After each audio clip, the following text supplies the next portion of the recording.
आज हम लोग हीमोफीलिया का अध्ययन करेंगे।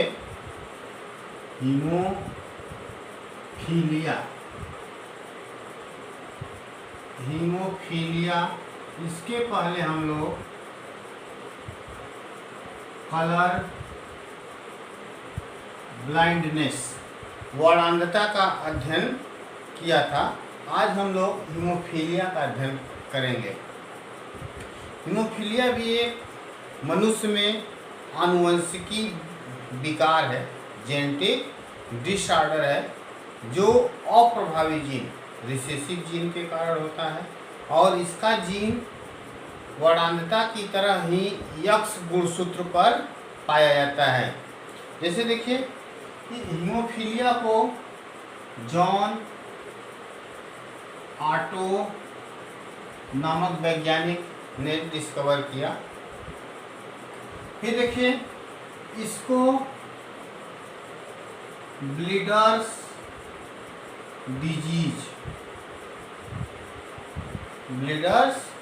डिजीज भी कहते हैं।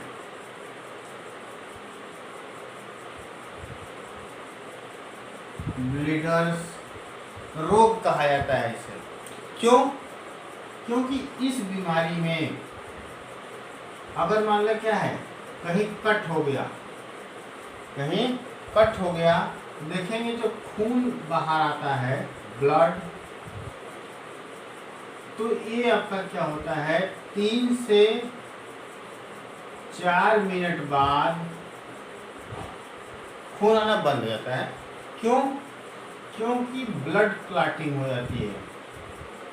ब्लड क्लॉटिंग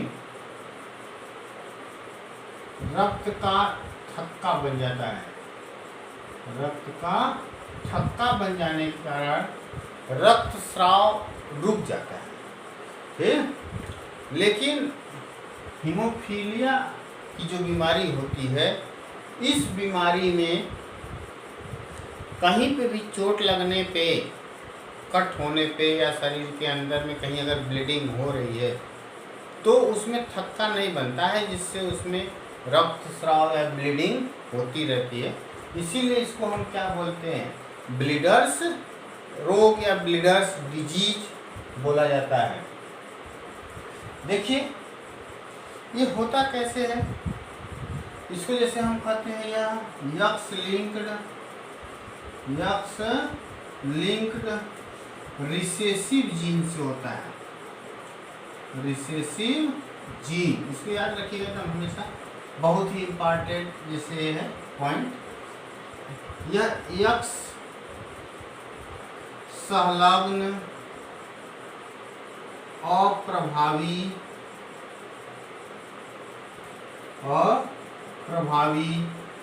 जीन के कारण होता है। यक्स संलग्न अप्रभावी जीन के कारण होता है। इसको हम यक्स लिंक्ड रिसेसिव जीन क्यों बोलते हैं, इसको देखते हैं। क्योंकि इसका जीन यक्स गुणसूत्र पे पाया जाता है और यह अप्रभावी जीन के कारण होता है। देखिए, जैसे हम लोग जानते हैं आपका कि जब कहीं पे भी कट होता है, जैसे कट हुआ मान लीजिए, तो टिश्यू इंजर्ड होगी, उसके बाद इससे क्या होता है, आपका जो टिश्यू इंजर्ड होती है, इससे एक निकलता है थ्रोम्बोप्लास्टिन से ये क्या करता है, प्रोथ्रोम्बिनेज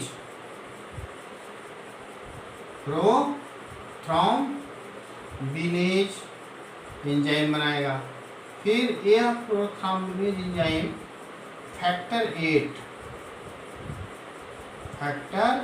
8 की उपस्थिति में, किस फैक्टर 8 की उपस्थिति में ये क्या करेगा,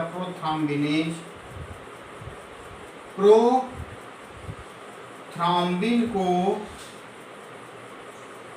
थ्रोम्बिन में बदल देता है। और थ्रोम्बिन जो होता है फाइब्रिनोजन को को फाइब्रिन में बदल देता है। इसमें फाइब्रिन्स में बदल देता है ये, और जिससे ब्लड क्लॉट कर जाता है, ब्लड में रक्त का थक्का। ये फैक्टर 8 इस ब्लड क्लॉटिंग में इन्वॉल्व हो रहा है। और ये जो फैक्टर 8 है यह यक्स पे पाए जाने वाले जीन से बनता है। अगर यह फैक्टर ना हो तो ब्लड क्लॉटिंग नहीं होगी। ठीक, तो इसी फैक्टर की कमी हो जाती है। कैसे होती है अगर हम लोग देखें, जैसे देखिए ये यक्स गुणसूत्र है। यक्स गुणसूत्र मान लीजिए ये नॉर्मल जीन है, ठीक, और इसी से mRNA बनेगा, क्योंकि जीन है तो वो DNA होता है, आप जानते हैं। mRNA से यह क्या बनेगा, प्रोटीन बनेगी। यह प्रोटीन ही फैक्टर 8 है। फैक्टर 8 माने कारक 8 है, जो क्या करती है, यह ब्लड क्लॉट कराती है। ब्लड क्लॉट उत्पन्न करता है, रक्त का थक्का बनाता है। आप देखें कैसे फैक्टर 8 इन्वॉल्व होता है। अगर इस नॉर्मल जीन में जो है, यह जो नॉर्मल जीन है यह है क्या, सामान्य जीन। सामान्य जीन है, इसमें मान लीजिए क्या हो गया, म्यूटेशन हुआ, उत्परिवर्तन।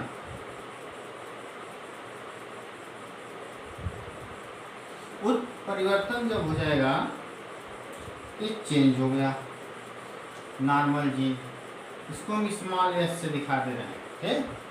फिर अब ये हीमोफिलिक जीन हो गया, हीमोफीलिया का जीन। अब इससे क्या होगा, mRNA बना इससे, mRNA से फिर, और जो mRNA हो गया वो क्या हो गया, मॉडिफाई, परिवर्तित mRNA, परिवर्तित mRNA। जो mRNA साधारण बना था यहाँ, ये मॉडिफाई हो गया, क्योंकि जीन मॉडिफाई हो गया। फिर परिवर्तित mRNA से मॉडिफाई प्रोटीन बनाएगा, या तो हम कह देंगे नॉट फॉर्म 8 फैक्टर, 8वां फैक्टर नहीं बना, ठीक है, जिससे नॉट ब्लड क्लॉटिंग, रक्त थक्का नहीं बनेगा, ठीक है, क्योंकि इसमें फैक्टर 8 नहीं बना। ये मतलब एक तरह से देखा जाए तो ये आपका जो जीन है, और इसी को हम बोलते क्या है, हीमोफीलिया रोग। तो हीमोफीलिया का जो रोग हो रहा है वो किसके कारण हो रहा है, रिसेसिव जीन के कारण। कहाँ पे पाया जा रहा है, ये यक्स गुणसूत्र पे पाया जा रहा है, ठीक। फिर देखिए इसको हम जैसे लिंकेज में भी पढ़ते हैं, सेक्स लिंकेज मतलब लिंग संलग्नता। जैसे आप जानते हैं कि 44 ऑटोसोम होते हैं हमारे शरीर में। कितने ऑटोसोम होते हैं, 44। 2 गुणसूत्र सेक्स क्रोमोसोम होते हैं, लिंग गुणसूत्र, जिसमें यक्स फीमेल में होता है, XY मेल में होता है। तो जो ऑटोसोम पे जीन होते हैं वो हमारे सोमैटिक कैरेक्टर को कंट्रोल करते हैं, कायिक लक्षणों को, जैसे त्वचा का रंग, आँख का रंग, बाल का रंग, ये सब।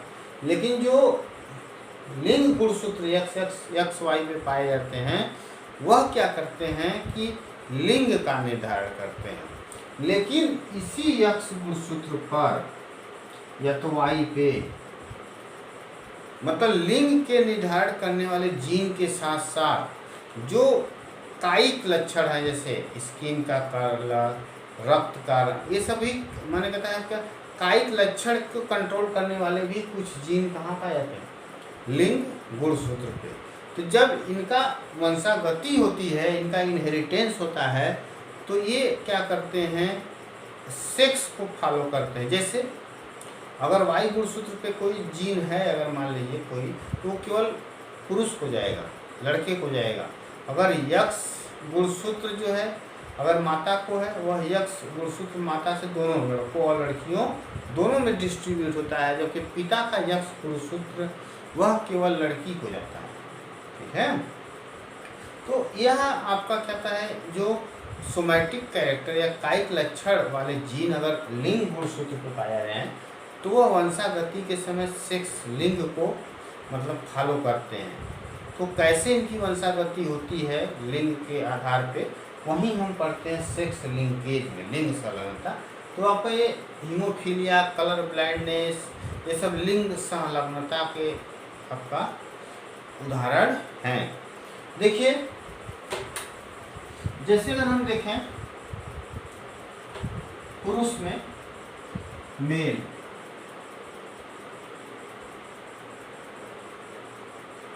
तो इसमें पुरुष में एक यक्स वाई, अगर इसमें हीमोफीलिया का जीन नहीं है तो नॉर्मल होगा, नॉर्मल मेल, साधारण पुरुष। अगर यक्स वाई, अगर एक भी यक्स पे हीमोफीलिया का जीन है तो ये क्या हो गया, हीमोफिलिक मेल, हीमोफिलिक नर। ठीक, माने और फिर देखिए स्त्री के केस में यक्स यक्स, अगर किसी पे भी हीमोफीलिया का जीन नहीं है, ठीक, इस पे इस तरह से, तो ये क्या होगा, नॉर्मल वुमेन। ठीक है, साधारण स्त्री। फिर देखिए यक्स यक्स, अगर एक यक्स पे हीमोफीलिया का जीन है तो ये कैरियर वुमेन, हीमोफीलिया के लिए वाहक है, वाहक स्त्री, इसको रोग होगा नहीं, लेकिन यह हीमोफीलिया का जीन को एक पीढ़ी से दूसरे पीढ़ी तक पहुंचाएगी। क्यों? क्योंकि एक हीमोफीलिया का है तो इसमें फैक्टर न बनने का थक्का इससे नहीं बना, लेकिन चूंकि इसके पास एक नॉर्मल जीन है तो वो प्रोटीन बना देगा फैक्टर, जिससे रक्त का थक्का बन जाएगा आपका। फिर देखिए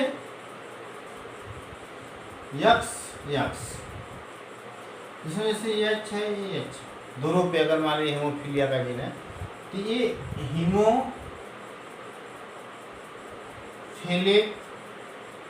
वुमेन, स्त्री जो होगी क्या होगी, रोग इसको हो जाए हीमोफीलिया। मतलब एक चीज आपको क्लियर हो गया कि पुरुष में अगर एक ही यक्स गुणसूत्र होने के कारण अगर उस पर एक ही पे हीमोफीलिया का जीन है तो उसको हीमोफीलिया रोग हो गया। स्त्री में दोनों यक्स गुणसूत्र पे हीमोफीलिया का जीन होना चाहिए, तभी वो हीमोफिलिक बीमारी होगी, नहीं तो वाहक होगी। तो एक क्वेश्चन पूछता है जैसे अगर, इसीलिए आपका क्या होता है कि पुरुषों में हीमोफीलिया कुछ मिल भी जाता है का केस, लेकिन स्त्रियों में हीमोफिलिक की बीमारी एकदम रेयर होती है। कैरियर तो मिल सकती है लेकिन यह बीमारी हीमोफीलिया फीमेल नहीं मिलती है। क्यों? हीमोफीलिया मतलब इसको ये कंडीशन लाने के लिए हीमोफिलिक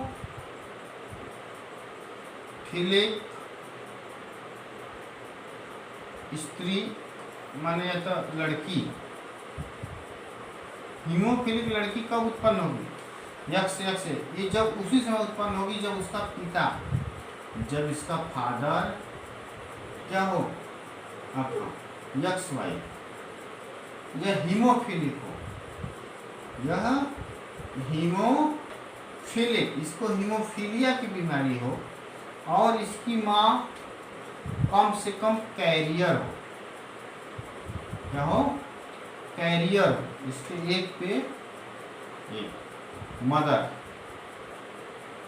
और फादर। इससे क्या होगा आपका, ये इस मदर से एक यक्स और इसका एक यक्स, यह और यह मिलके बना सकता है हीमोफिलिक लड़की। लेकिन देखा गया है आपका, एक देखा जाता है कि जो पिता है यह फादर, ये इतने दिन तक सर्वाइव, शादी के उम्र तक, रिप्रोडक्टिव एज तक सर्वाइव नहीं कर पाते, इतने उम्र तक अर्ली स्टेज में ही मर जाते हैं, क्योंकि इसमें ब्लीडिंग बहुत ज़्यादा होती है। थोड़ा सा भी कट हो गया, उनके घुटने समय में से जोड़ों पे बहुत दर्द होता है आपका ऐसा, तो उतने एज तक सर्वाइव नहीं कर पाते। इसीलिए हीमोफिलिक लड़की होने का चांस रेयर होता है।